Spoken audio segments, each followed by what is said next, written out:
اس کا حق ادا کرتا ہے، اس کی عظمت کو برقرار رکھتا ہے، اس کے تقدس کو بحال رکھتا ہے، اور وہاں پر غیر اللہ کی پوجا یعنی اللہ کے علاوہ کسی کی پرستش کرنے سے سب کو روکتا ہے، اور اس کو توحید کا مرکز بنائے رکھتا ہے، شریعت کے مطابق اس کے ماحول کو بنانے کی کوشش کرتا ہے، تو وہ نعمتیں اور وہ احسانات، وہ برکتیں، وہ رحمتیں جو حاصل ہوتی رہی ہیں وہ ان کو بھی حاصل ہوتی رہیں گی۔ اور اگر وہ اس کے خلاف کوئی قدم اٹھاتے ہیں، اس کے خلاف کوئی کام کرتے ہیں جس سے اس کی حرمت پر آنچ آ رہی ہو اور اس کا تقدس خطرے میں پڑ رہا ہو، تو ان کا بھی حشر وہی ہو سکتا ہے جو ہر اس آدمی کا ہوا، ہر اس قبیلے کا ہوا جس نے خانہ کعبہ کے تقدس کو خراب کرنے کی یا تقدس کو پامال کرنے کی کوشش کی ہے۔ اب پہلی آیت اللہ تعالیٰ فرماتا ہے لِإِيلَافِ قریش، کہ قریش کی وابستگی کی وجہ سے، قریش کے تعلق کی وجہ سے، قریش کی انسیت کی وجہ سے، قریش کی توجہ اور دلچسپی کی وجہ سے اتنی بات کہی گئی۔ اب سننے والا سوچے گا کہ یہ الفت کیسی، یہ انسیت کیسی، یہ تعلق کیسا، اور کس سے، کیا مطلب ہے؟ وضاحت چاہے گا وہ، تو اب آگے اس کی گویا وضاحت ہے۔ لِإِيلَافِهِمْ رِحْلَةَ الشِّتَاءِ وَالصَّيْفِ، وہ تعلق، وہ وابستگی جو قریش کو حاصل تھا، یا وہ تعلق جو قریش کو تھا، یا جو انسیت قریش کو تھی، جو توجہ قریش کی تھی، جو کہنا چاہیے رشتہ قریش کو تھا، جو مناسبت قریش کو تھی، کس سے؟ گرمی اور سردی میں اپنے تجارتی اسفار سے۔ الف آلفا، جسے اوحشا، اوحشا کے معنی کیا آتے ہیں؟ اوحشا کے معنی یہ بھی آتے ہیں خالی ہونا، ویران ہونا۔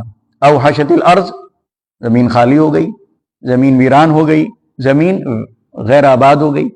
اور اوحشا کے معنی یہ بھی آتے ہیں، جب اس کا متعدی آتا ہے، مفعول آتا ہے، اس کے معنی ہوتے ہیں ایسا بنا دینا کہ اس کو وحشت ہونے لگے، یعنی اوحشا زید عمرن، یعنی زید نے عمرو کو ایسا بنا دیا کہ اس کو وحشت ہونے لگی۔ وحشت انسیت کی ضد ہے، گھبراہٹ ہونے لگی، بیزاری ہونے لگی، دل اس سے اچاٹ ہونے لگا، یہ سارے معنی اس میں آ جائیں گے۔ اس کے مقابلے میں آتا ہے آلفا۔ آلفا معنی یعنی ایسا بنا دینا کہ الفت ہو جائے، تعلق ہو جائے، سمجھے آپ؟ توجہ ہونے لگے، دل لگنے لگے، مزہ آنے لگے، لطف آنے لگے، مانوس ہو جائے، یہ معنی آتے ہیں۔ تو یہ جو ہے ایلاف، لِإِيلَافِ قریش، یعنی قریش کے اندر تجارت سے جو مناسبت پیدا ہوئی، تجارت سے جو ان کا رشتہ مضبوط ہوا، تجارت کا جو انہیں خیال آیا، تجارت کا جو شوق ان کے اندر پیدا ہوا، تجارت سے جو ایک خاص تعلق ان میں آیا، اور وہ ایک تاجر قوم کی حیثیت سے دنیا میں متعارف ہوئی، یہ سب کس کی دین ہے؟ یہ کس کا فضل ہے؟ اللہ کا۔ آخر دوسرے قبیلوں کو یہ انسیت کیوں نہیں ہوئی؟ ان کو یہ تعلق کیوں نہیں ہوا؟ ان کو تجارت کی طرف اتنی توجہ کیوں نہیں ہوئی؟ اس لیے نہیں ہوئی کہ وہ تجارت سکون سے کر نہیں سکتے تھے، اطمینان سے کر نہیں سکتے تھے، وہ حفاظت سے ایک جگہ سے دوسری جگہ جا نہیں سکتے تھے، ان کو خطرہ تھا لوٹ جانے کا، ان کو خطرہ تھا مارے جانے کا، ان کو خطرہ تھا راستے میں دفن ہو جانے کا، تو وہ کہاں سے بیچارے تجارت کرتے؟ لیکن اللہ تعالیٰ نے اس خانہ کعبہ کی بدولت ان کو وہ ساری سہولتیں عطا فرمائیں، وہ ساری آسانیاں ان کے لیے پیدا فرمائیں، تجارت کے وہ سارے راستے ان کے لیے کھول دیے، وہ سارے دروازے ان کے لیے کھول دیے، تبھی تو ان کو تجارت سے یہ تعلق ہوا، تبھی تو یہ انسیت ہوئی، تبھی تو تجارت کی طرف ان کو یہ توجہ ہوئی، تبھی تو تجارت کو انہوں نے اپنایا۔ تو یہ سب اللہ کا فضل ہے، اللہ کی دین ہے، ورنہ دوسرے خاندانوں کی طرح، دوسرے قبیلوں کی طرح یا دوسرے قافلوں کی طرح یہ بھی کبھی تجارت میں کامیاب نہیں ہو سکتے تھے، اور تھک ہار کر یہ بھی مکے میں بیٹھ جاتے۔ اس کے بعد فرمایا اب یہ جو کہا کہ جاڑے اور گرمی، تو یمن گرم ملک ہے، شام سرد ملک ہے، تو جاڑے میں یہ جاتے تھے کہاں؟ یمن، اور گرمی میں جاتے تھے کہاں؟ شام۔ اچھا، دوسری چیز یہ بھی سمجھیے کہ یہ تو عام ماحول کا وہاں کا لوٹ مار کا، رہزنی کا، چوری کا، ڈکیتی کا، قتل و غارت گری کا، طوائف الملوکی کا، لیکن 4 مہینے ایسے تھے جس میں یہ سمجھوتا ہو جاتا تھا، مصالحت ہو جاتی تھی، کوئی کسی پر حملہ نہیں کرے گا، کوئی لڑائی نہیں ہوگی، کوئی قتل و غارت گری نہیں مچے گی، کوئی قافلہ نہیں لوٹے گا۔ تو ان 4 مہینوں میں لوگ آسانی کے ساتھ ایک جگہ سے دوسری جگہ جاتے تھے۔ اب آپ سوچ سکتے ہیں کہ 4 مہینوں میں دوسرے قافلے بھی جاتے ہوں گے، لیکن یہ سوچیے کہ یہ 4 مہینے کاہے کے تھے؟ ذی قعدہ، ذی الحج، محرم، یہ بقرعید سے پہلے کے کچھ دن ہیں، کچھ بقرعید کے بعد، تو اس میں تو حجاج آیا کرتے تھے، زیارت کرنے کے لیے لوگ آیا کرتے تھے، حج کرنے کے لیے لوگ آیا کرتے تھے۔ تو یہ 3 مہینے تو گزر جاتے تھے صرف آمد و رفت میں، کاہے کے لیے؟ حج کے لیے۔ اب حج کے ساتھ ساتھ، مناسک کی ادائیگی کے ساتھ ساتھ تجارت کرنا یہ کوئی آسان کام نہیں تھا۔ اب اس میں ان کے لیے تو بہتر یہی تھا کہ بھائی باہر سے لوگ آ رہے ہیں تو مکے میں بیٹھ کے سامان بیچیں۔ اب اگر اسی میں وہ نکل جائیں، یمن نکل جائیں، شام نکل جائیں، کیونکہ ماحول پرامن ہے، تو پھر یہاں بیچیں گے کیسے وہ؟ لیکن قریش کو یہ سہولت حاصل تھی کہ ان 4 مہینوں کے علاوہ بھی وہ کسی بھی مہینے میں جا سکتے تھے، کسی بھی دن جا سکتے تھے، تو ان کی تجارت سال بھر چلتی رہتی تھی۔ یہ سب اس لیے تھا کہ لوگ ان کا احترام کرتے تھے کہ یہ وہاں کے رہنے والے ہیں۔ یہ بھی آتا ہے کہ ایک قریشی بھی اگر جا رہا ہے اور قافلہ، یعنی وہاں جو رہنے والے، کیونکہ پہاڑی علاقے ہیں، پہاڑوں میں چھپے رہتے تھے، اچانک حملہ کرتے تھے، اچانک یہ سمجھ نہیں سکے کہ کون آدمی ہے اور حملہ کر دیا اور اس نے نام لے لیا، تو فوراً اس کو چھوڑ دیا کرتے تھے، کیونکہ سمجھتے تھے کہ یہ گویا پھر اللہ ناراض ہو جائے گا، اور یہ بھی سمجھتے تھے پھر مکے میں ہمارے لیے بھی جانا کیا ہو جائے گا؟ مشکل ہو جائے گا، لہذا ان کو خوش رکھنا ہے، ان کو اپنے سے جوڑے رکھنا ہے، ان کی حفاظت کرنا ہے۔ تو یہ اللہ تعالیٰ نے اس آیت میں فرمایا۔ اس کے بعد فرمایا جو اصل مقصد ہے کہ قریش کو جو کچھ ملا ہے اس نسبت کی بنیاد پر ملا ہے، کعبے کی حفاظت کی وجہ سے ملا ہے، اس کی تولیت کی وجہ سے ملا ہے، اس کی پاسبانی کی وجہ سے ملا ہے۔ لہذا جب وہ ایک گھر ہے اور وہ کس کا ہے؟ ایک اللہ کا ہے، اور اسی اللہ نے اس گھر کو ابرہہ سے بچایا بھی ہے، تو فَلْيَعْبُدُوا رَبَّ هَذَا الْبَيْتِ، تو یہ 360 کو کیوں پوج رہے ہو؟ کیوں ان کے آگے ماتھا ٹیک رہے ہو؟ کیوں ان کے سامنے اپنی ضرورتیں رکھ رہے ہو؟ یہ تو نہیں بچا سکے تھے، ابرہہ سے بچانے والی تو وہی ایک ذات تھی، اور اسی ایک ذات کی طرف تم اس گھر کی نسبت بھی کرتے ہو، تو پھر اس کو چھوڑ کر ان کو کیوں پوچھتے ہو؟ ان کی عبادت کیوں کرتے ہو؟ ان کی پرستش کیوں کرتے ہو؟ یہ تو کچھ بھی نفع نہیں پہنچا سکتے، کچھ بھی نقصان نہیں پہنچا سکتے۔ لہذا فرمائے فَلْيَعْبُدُوا رَبَّ هَذَا الْبَيْتِ، لہذا اب تمہاری ذمہ داری ہے کہ تم اس گھر کے اس اکیلے یکتا رب کی عبادت کرو، بندگی کرو، اور اس کی پرستش پوجا کرو۔ آگے اس رب کی 2 صفتیں بھی بیان کی جا رہی ہیں۔ الذی اطعمہم من جوع، کہ جس نے ان کو کھلایا۔ تم اگر یہ سمجھ رہے ہو کہ تم اپنی تجارت کی بدولت کھا رہے ہو، اپنے جو سامان لاتے ہو بیچتے ہو اس کی وجہ سے تمہارے اندر یہ خوشحالی آئی ہے، تو آخر دوسرے قبیلوں کو یہ خوشحالی کیوں نہیں مل گئی؟ ان کے پاس دولت کی ریل پیل کیوں نہیں ہو گئی؟ یہ اس امن کے ساتھ، حفاظت کے ساتھ تم جو تجارت میں کامیاب ہو رہے ہو، وہ اسی کی نسبت ہے، اس گھر کی نسبت ہے، جس گھر کا مالک کون ہے؟ اللہ ہے۔ تو الذی اطعمہم من جوع، جس نے ان کو کھلایا بھوک کی حالت میں۔ یہاں کوئی غلہ نہیں ہوتا تھا، نہ گیہوں ہوتا تھا، نہ چاول ہوتے تھے، نہ دال ہوتی تھی، کوئی سامان، کوئی پھل نہیں، کوئی غلہ نہیں، کوئی کھانے کی ڈھنگ کی یہاں چیز نہیں، حتیٰ کہ پانی تک نہیں ملتا تھا آسانی کے ساتھ۔ اس طرح تمہاری زندگی گزر رہی تھی، صبح کھا لو تو شام کے کھانے کا پتہ نہیں، شام کو کھا لو تو صبح کے کھانے کا پتہ نہیں، لیکن اس بھوک کی حالت میں، بھوک کے ماحول میں، اس غربت تنگدستی کے ماحول میں پھر اس نے تمہیں کتنی خوشحالی عطا فرمائی، کتنی دولت تمہارے ہاتھ میں آئی کہ طرح طرح کے کھانے تم کھا رہے ہو، اور جتنا چاہ رہے ہو کتنا کھا رہے ہو، اور جتنوں کو چاہ رہے ہو کھلا رہے ہو۔ یعنی کھانا تو دور کی بات ہے، جتنے لوگ آتے تھے وہاں پر خانہ کعبہ زیارت کے لیے، تو ان کے کھانے کی، رہنے کی، ان کو پلانے کی ساری ذمہ داری کس کی ہوتی تھی؟ انہی لوگوں کی ہوتی تھی۔ تو اللہ تعالیٰ نے اتنا نوازا۔ وَآمَنَهُم مِّنْ خَوْفٍ، اور تم تو خوف کی حالت میں تھے، اس سے پہلے تم بھی لوٹتے تھے، تمہارے قافلے بھی لوٹتے تھے، تم بھی کہیں کا سفر تنہا نہیں کر سکتے تھے، تم بھی سکون کے ساتھ ایک جگہ سے دوسری جگہ نہیں جا سکتے تھے، لیکن اللہ تعالیٰ نے اسی گھر کی نسبت کی بدولت تمہیں امن و امان عطا فرمایا، یہ محفوظ جگہ تمہیں عطا فرمائی، بلکہ راستے تمہارے لیے اللہ تعالیٰ نے محفوظ کر دیے، جس جگہ سے تم گزر جاؤ وہ جگہ محفوظ ہو جاتی ہے۔ تو اب کیا اس کی ان نعمتوں کا اور اس کے ان احسانات کا یہ تقاضا نہیں ہے کہ تم اسی ایک کی بندگی کرو، اسی ایک کی عبادت کرو؟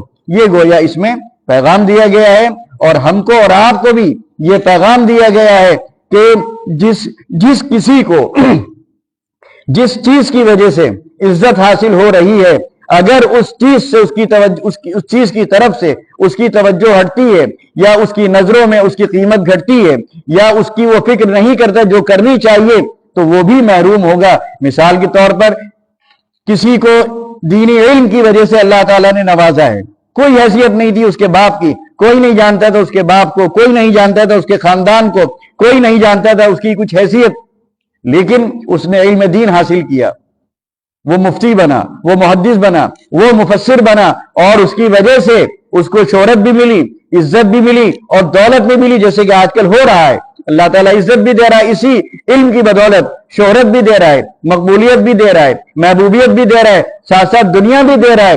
لیکن اگر اب تمہارے نظروں میں اس کی حیثیت گھٹتی ہے، اور اس کی حیثیت گھٹنے کا اندازہ اس بات سے لگایا جا سکتا ہے کہ تم اپنے بچوں کو کیا تعلیم دے رہے ہو۔ ایسا بہت ہوتا ہے کہ آپ کو تو اسی مدرسے کی نسبت سے، اسی علم کی نسبت سے، اسی دین کی وجہ سے دنیا مل گئی۔ آپ کے باپ آپ کو نہیں پڑھا سکتے تھے، ان کے پاس پیسہ نہیں تھا، انہوں نے مدرسے بھیجا، مدرسے میں آپ نے پڑھا، اچھی تعلیم حاصل کی، بڑے عالم بن کر نکلے، بڑے مقرر بنے، بڑے مصنف بنے، اور اللہ تعالیٰ نے پھر آپ کو نوازا۔ اب آپ کے پاس پیسہ آ گیا، تو اب آپ نے کیا کیا کہ مدرسے میں تو غریب پڑھتے ہیں، اب اللہ تعالیٰ نے مجھے دیا ہے، اب تو میں انگلش میڈیم میں پڑھاؤں گا، میں اس کو آکسفورڈ بھیجوں گا، میں کیمبرج بھیجوں گا، میں امریکہ بھیجوں گا، میں لندن بھیجوں گا۔ ایسا ہوتا ہے تو ان کے یہاں سے پھر دین نکل جاتا ہے، ان کی نسلوں سے دین ختم ہو جاتا ہے، وہ ہمیشہ کے لیے محروم ہو جاتے ہیں، کیونکہ جس چیز کی وجہ سے، جس نسبت کی وجہ سے، جس دین، جس علم کی وجہ سے آج وہ اس مقام پر پہنچے، اسی کو انہوں نے اسی اپنی جڑ کو کاٹ دیا۔ تو یہ بہت ڈرنے کی ضرورت ہے ہم سب کو کہ ہماری جو عزت ہے حقیقت میں وہ کس وجہ سے؟ دین کی وجہ سے، بندگی کی وجہ سے، اور علم کی وجہ سے۔ ہمیں اس کی ناقدری نہیں کرنی چاہیے، دین کی ناقدری نہ ہو، علم کی ناقدری نہ ہو، علم دین کی ناقدری نہ ہو، قرآن حدیث فقہ ان کی ناقدری نہ ہو، مساجد کی ناقدری نہ ہو، مدارس کی ناقدری نہ ہو، تو اللہ تعالیٰ ہمارے اندر وہ چیزیں محفوظ رکھے گا، اور اس کا سلسلہ ہماری اولاد میں، ہماری نسلوں میں بھی چلتا رہے گا۔ وآخر دعوانا ان الحمد للہ رب العالمین۔